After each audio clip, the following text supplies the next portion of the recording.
gam mahi kalung hel ni ko kalung kham ni ko ka hat lo ni kon zong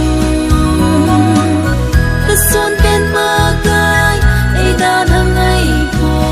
kalung don na zong sia amana tha hat na nei kai le hitsun kalung hel na ol na ai pe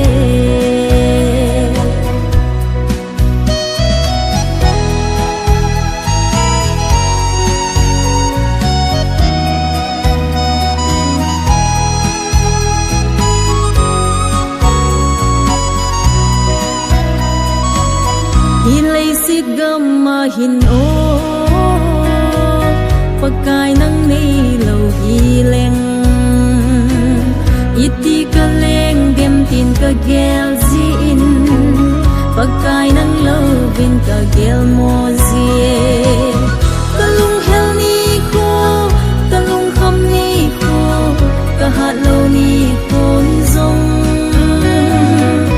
ka son pen pa kai ai da thang ai ko kalung don na zong sia amana tha hat na nei kai le hitsun